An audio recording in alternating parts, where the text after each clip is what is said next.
Fala galera, sejam bem-vindos a mais um vídeo de redação do PVS. Meu nome é Paula Carolina, alguns de vocês já me conhecem de alguns vídeos. Eu hoje vim falar com vocês um assunto importantíssimo. Semana 27, vamos fazer uma revisão teórica para o simulado de vocês. Não sei se todos estão sabendo, mas no dia 10, começando às 2 horas da tarde até às 6, vocês terão um simulado maravilhoso que vai auxiliá-los na condução de provas como o Enem, CEDERJ, o ERJ, que virão mais lá na frente. Então pensem o seguinte, a composição da prova de vocês vai ser feita por 80 questões, 10 de cada disciplina, depender das áreas, e a redação, a nossa querida redação, que é sobre o que vou me atentar hoje, como fazer a redação no simulado e fazer essa revisão teórica com vocês. Mas se atentem, porque a redação precisa ser enviada para o mediador do polo de vocês para o e-mail até as 7 horas da noite. Então, combinem certinho com os mediadores do polo de vocês para que vocês tenham a informação de qual e-mail enviar, como enviar, para que vocês tenham a redação corrigida de fato, certo? Então, vamos lá, vamos fazer esse processo de revisão. Eu sei que vocês devem estar assim, Paula, o que eu faço? Se eu não sei nem a teoria antes, como é que eu vou rever isso? Como é que eu faço meu processo de revisão bem feito? Não fiquem assustados, porque eu trouxe assim um bisuzaço para vocês sobre quais vídeos vocês precisam refazer a revisão. Então, por exemplo, às vezes você já viu o vídeo 4, mas não viu o vídeo 5, não viu o vídeo 8, não viu o vídeo 18, deixou de ver alguns vídeos importantes, ou já assistiu, mas não se recorda tanto. Então, produzi uma listinha com alguns vídeos para que vocês possam rever, para que vocês tenham um aprimoramento dessa parte teórica, que seriam as semanas 4, 5, 6, 8, 9 e a 18, que vocês vão encontrar lá no canal do PVS, lá na playlist Redação, no YouTube. Então, não deixem de acessar para revisar. Vocês ainda têm um prazo de 1 semana para fazer uma revisão completa e de qualidade. Vamos lá, galera. Em relação ao passo a passo, vocês devem estar se perguntando assim, beleza, Paula, vai ter simulado dia 10, mas como é que eu faço a redação no dia do simulado? Muitos de vocês nunca tiveram a experiência de fazer uma redação em concurso, uma redação em vestibular ou em um concurso extra. E é necessário ter algumas estratégias específicas para isso. E essas estratégias eu vou trabalhar uma a uma com vocês para que vocês consigam construir muito bem as etapas da produção da escrita no dia do simulado. Veja o seguinte, o primeiro passo é a leitura. Não tem como você negligenciar a leitura, seja das instruções, seja dos textos de apoio. Então, todo o caderno de redação que vocês vão porem pegar, tanto do CEDERJ, Enem, no ERJ, vocês vão receber mais ou menos isso aqui, ó. Essa aqui foi uma do Enem, e tem uma instrução bem clara para a construção da redação. Você precisa ler porque, às vezes, ali tem uma informação importante sobre o número de linhas, sobre se coloca título ou se não coloca, se a tipologia textual realmente vai ser dissertativa argumentativa. Então, todos esses pontos de número de linhas, título, o que você pode ou não deve fazer, essas instruções, elas, na maioria das vezes, vêm presentes no caderno de redação de vocês. E o segundo ponto são os textos de apoio. Poxa, como é que você vai deixar de ler o texto de apoio que a banca preparou com o maior carinho para você? Os textos de apoio eles não vêm à toa, eles vêm justamente para fomentar, auxiliar a construção de ideias que você pode vir a ter sobre o tema de redação. Então, a partir do momento em que você lê o texto motivador, surgem inúmeras ideias para que você execute um planejamento de qualidade. E, obviamente, falando do nosso querido planejamento, eu não poderia trazer ele como passo 2. É fundamental que vocês planejem o texto de vocês, que vocês interpretem a frase temática, que vocês façam brainstorm, seleção e organização de ideias e a roteirização e criação da tese. Isso não pode deixar de ser feito de forma alguma, não se esqueçam. Então, veja o seguinte, ó, interpretação da frase tema. O que é muito importante? Pressupõe que você já leu o texto de apoio. E aí, você lendo o texto de apoio, as ideias já borbulhando ali, ao ler a frase temática, se ali tem uma palavra um pouco mais dificultosa para você, em que o vocabulário é um pouco desconhecido, você consegue interpretar com mais facilidade. Brainstorm, se você faz atento à especificidade da sua banca, se, por exemplo, for uma redação Enem, uma redação CEDERJ, são redações que pedem muitas vezes uma problematização, o Enem principalmente, então você vai olhar ali com o sentido de problematizar aquele tema, trazer umas causas daquele problema, verificar, as consequências são essas, as causas são essas. Então, todo o processo de brainstorming também precisa ser bem pensado para que você tenha uma construção, uma seleção e organização de ideias muito mais produtiva. E aí, por último, a roteirização e a criação da tese.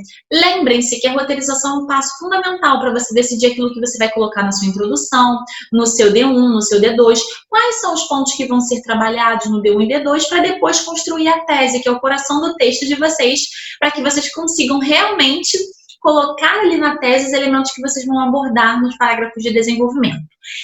Bem, etapas do planejamento do certo. Então, antes de começar a efetuar a redação, você planeja, sendo que a terceira etapa é aquela etapa que me lembra aquele filme, Mil Homens de Preto, que parece que a mente de vocês assim esquece da estruturação, esquece, a mente de vocês é abduzida.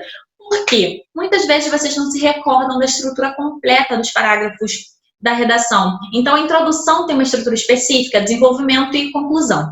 E agora, eu vou mostrar para vocês o passo a passo, como relembrar essas estruturas, essa teoria um pouco mais básica da redação, para que vocês possam ter um ótimo desempenho lá no dia 10 no simulado de vocês. Então, vamos lá. Introdução, começando pela manda-chuva, aquele momento em que você pode impressionar o teu corretor. Então, o corretor começou a ler sua redação, ele veio e falou, nossa, que aluno, que isso, gente, que lindeza. Primeiro ponto, contextualização. A contextualização é aquele momento em que você escolhe um repertório sociocultural, ou você utiliza uma das estratégias que você aprendeu lá na sua apostila de redação e nos vídeos. Então, você pode utilizar fotográfica, histórica, cultural, você pode usar uma conceitual. Segundo momento, a articulação entre a contextualização e a tese. É naquele momento em que você vincula aquilo que você trouxe de contextualização e o coração do seu texto, que é a tese. Que não menos importante é o quê? É a opinião do seu texto, é aquilo que você vai defender ao longo da sua redação. Então, a estrutura da introdução é composta por essas três partes. Vamos ver um exemplo na prática de como isso funcionaria, né? Como isso funciona. Bom, eu trouxe aqui o seguinte tema para vocês. Os malefícios da violência urbana no cenário brasileiro contemporâneo. Em 2000, o Brasil acreditou estar diante de um dos maiores pesadelos nacionais já vivenciados, o sequestro do ônibus 174, na cidade do Rio de Janeiro, que resultou na morte de 2 brasileiros. Infelizmente, embora o trágico cenário tenha causado grande comoção no país, percebe-se que a violência urbana ainda promove graves danos no panorama contemporâneo. Nesse sentido, torna-se fundamental analisar a fragilidade das políticas públicas e a cultura da violência para melhor combater esse desafio. Então, se formos olhar com uma atenção maior, né, aquele momento criticidade, aquele momento de crítica, nós observaríamos que a estrutura está completa. Você tem ali a produção de uma contextualização, que vai pegar o fato do sequestro do ônibus 174, que foi realmente uma realidade muito infeliz aqui no Brasil. Você vai pegar a articulação da contextualização com o foco do tema em azul e, por último, a tese. Então, percebam como é bem construído e, principalmente, meus amores, fiquem muito atentos à parte em azul, que é essa articulação e apresentação do tema. Não basta trazer só um repertório criativo se você não mostra para o corretor sobre o que você está falando. Então, a apresentação do tema é fundamental. Assim como todas as etapas têm sua relevância, a apresentação do tema às vezes acaba sendo um pouco mais dificultosa para vocês atrelarem, mas é super possível. Então, não deixem de fazer essa correlação. Bom, passada a introdução, vamos ver o que acontece no nosso desenvolvimento. Paula, o desenvolvimento é meu calcanhar de Aquiles, aquela minha dificuldade. Então, vamos dar uma olhada um pouquinho na teoria. A teoria parece muito simples, né? Que você tem uma estruturação de tópico frasal, que é onde você aloca a sua opinião, o ponto que vai ser abordado e defendido no parágrafo de argumentação, e depois você vem com a fundamentação. Sendo que, para trabalhar isso, eu trouxe para vocês alguns exemplos de... Alguns não, na verdade, eu trouxe um exemplo de uma redação nota 1000, para que vocês acompanhem comigo como é que foi feito esse processo de estruturação. Então, dê uma olhada. O tema é o seguinte: democratização do acesso ao cinema no Brasil. Em primeiro plano, a ineficiência do Estado em aplicar leis que garantam o acesso à cultura restringe a cidadania dos indivíduos.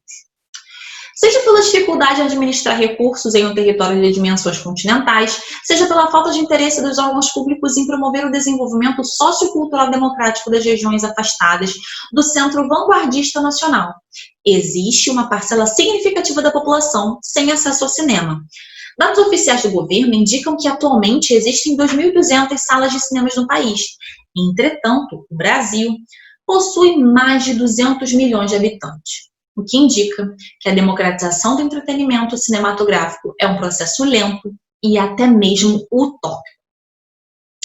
Percebam o seguinte: Aqui a gente tem uma construção bem bacana de parágrafo de desenvolvimento. Se vocês perceberem, a estrutura básica ela está bem clara aqui. No primeiro período você tem um tópico frasal. Depois do tópico frasal, tudo que vem depois do indivíduos ali, você tem como fundamentação. Sendo que assim, eu queria trazer para vocês uma análise um pouco mais específica, mais detalhada, para que vocês compreendam como a construção do desenvolvimento bem planejada e bem articulada é fundamental, inclusive na projeção das ideias. Deem uma olhada. Se olharmos com atenção, você tem ali em rosinha a relação de coesão sequencial. Então, primeiro o aluno indica assim, olha, corretor, em primeiro lugar, em primeiro momento, eu vou falar disso aqui. É muito provável que no D2 ele tenha usado em segundo lugar, ou ele tenha utilizado em uma análise mais profunda, ele tenha usado um além disso. Por quê? Em primeiro lugar, ele marca, olha, corretor, eu vou falar desse argumento aqui. E depois o que ele traz? A causa do problema, ele mostra qual é o problema do tema. A ineficiência do Estado em aplicar leis. E aí ele correlaciona, olha, a ineficiência do Estado em aplicar leis promove uma restrição cultural da cidadania desses indivíduos. E aí ele explica por que o Estado seria tão ineficiente em aplicar leis. Veja só. Seja pela dificuldade em administrar recursos em um território de dimensões continentais, ou seja, dificuldade de administração do próprio país pelo Estado, ou seja pela dificuldade dos órgãos públicos e, na verdade, a falta de interesse no desenvolvimento sociocultural democrático. Então, ele vai apresentar duas dificuldades. E o que essa negligência estatal ela vai gerar? Existe uma parcela significativa da população que permanece sem acesso ao cinema. Então, a negligência estatal que ele apresentou aqui no tópico frasal, ele explica no aprofundamento, mostra a consequência dessa negligência do governo, e aqui no último período, olha o que ele vai fazer, que bacana.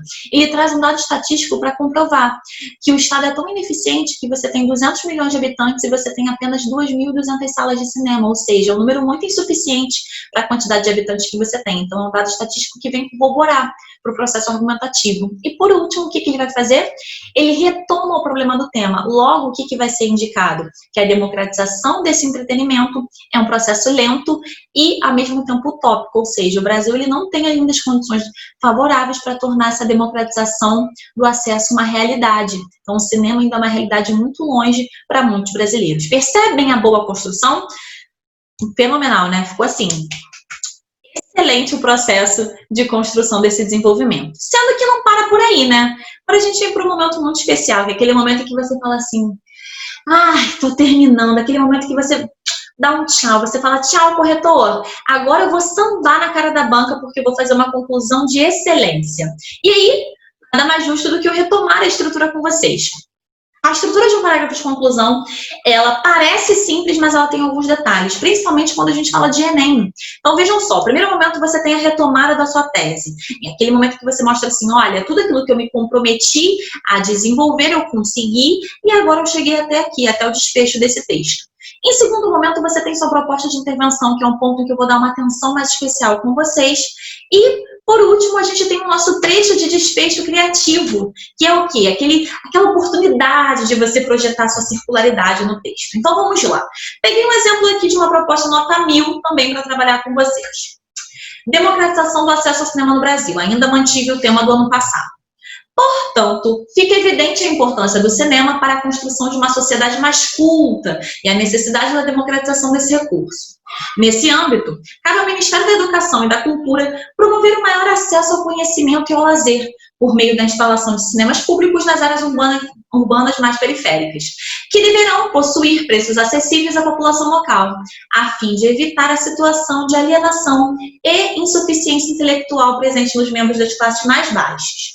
Desse modo, o cidadão brasileiro poderá atingir a condição de plenitude da essência prevista por Aristóteles, destacando-se, logo, das outras espécies animais, através do conhecimento e da cultura. Aparentemente muito bem escrita, mas será que ela tem todas as estruturações necessárias? Muito provavelmente, né, gente? Uma redação nota 1000, um trecho ali de uma redação nota 1000. Então, se a gente analisa a estrutura de modo mais superficial, a gente vê os 3 elementos que eu comentei com você. Retomada da tese, proposta de intervenção e trechos de desfecho. Mas temos que ter um cuidado um pouquinho maior, porque a proposta de intervenção ela tem alguns detalhes. E eu não sei se todos vocês se recordam, mas a gente tem a questão dos 5 elementos. A proposta ela precisa ter, para ser a pontuação que ela deve, ela precisa ter agente, ação, modo e meio, finalidade e detalhamento. Sendo que cada um desses elementos vale exatos 40 pontos. E aí você já fica assim, meu Deus do céu, 40 pontos, Paulo? Ou seja, a soma desses elementos você chega a 200 pontos. Ou seja, você tem aqui um número muito grande de responsabilidade, né? Um valor, na verdade, de responsabilidade muito grande para a proposta de intervenção. Então, por isso é muito importante você saber aplicar todos esses contextos. E aí, para eliminar esse desespero, eu vou dar uma lida com vocês novamente na proposta para que vocês consigam reconhecer como a proposta fez o uso desses elementos. A mesma proposta que a gente acabou de ler. Então, verifique que em rosa, o candidato colocou o Ministério da Educação e da Cultura, que é o agente, fazendo o quê? Promovendo o maior acesso ao conhecimento e ao lazer. Então, aqui em amarelo você tem a ação. O modo e o meio foi aberto por meio. Olha que indicativo, né? Como a relação vocabulária é fundamental para indicar que você está fazendo os procedimentos de aplicação desses 5 elementos que a proposta exige. Por meio da instalação de cinemas públicos nas áreas urbanas mais periféricas, em marrom, que deverão possuir preços acessíveis à população local. É o detalhamento desse meio. E, por último, a gente tem a nossa finalidade em verde. Qual é o objetivo dessa proposta? A fim de evitar a situação de alienação e insuficiência intelectual presente nos membros de classes mais baixas. Por último, a gente teve o nosso trecho de desfecho criativo, correlacionando com a introdução, que ele mencionou também Aristóteles. Então, vocês conseguem ver que você consegue construir uma boa proposta de intervenção utilizando a regrinha dos 5 elementos. Sendo que eu gostaria de dar uma dica extra, uma dica adicional a vocês. Pensem o seguinte, que o agente ele também tem aquele truque, o truque do GOMIFE. Então, para pensar nos melhores agentes para vocês trabalharem numa proposta, vale a pena lembrar do governo, das ONGs, as mídias, as instituições educacionais, sejam elas de ensino básico ou superior, família e empresas privadas ou públicas. Então, pensem o seguinte, é bacana reconhecer esses agentes e aplicar da melhor forma possível na proposta de vocês. Então, meus queridos, foi isso. Esse é o nosso vídeo de hoje. Hoje eu quis trazer para vocês essa revisão prática e bem objetiva de todo o processo, né, de base da redação de vocês, o que precisa ter, o que não precisa, o que é fundamental e o que não é, para que vocês possam executar uma redação de excelência no dia 10 do simulado de vocês. Não se esqueçam que no próximo vídeo da semana que vem eu vou vir aqui trabalhar com vocês uma revisão, mas agora não tão teórica, uma revisão prática. Eu quero ver vocês colocando a mão na massa, pausando o vídeo e fazendo a atividade junto comigo, tá bem? É isso, galera. Bom simulado. E aí, não deixem de revisar os vídeos que eu recomendei no início, viu? Tchau, tchau. Um grande abraço.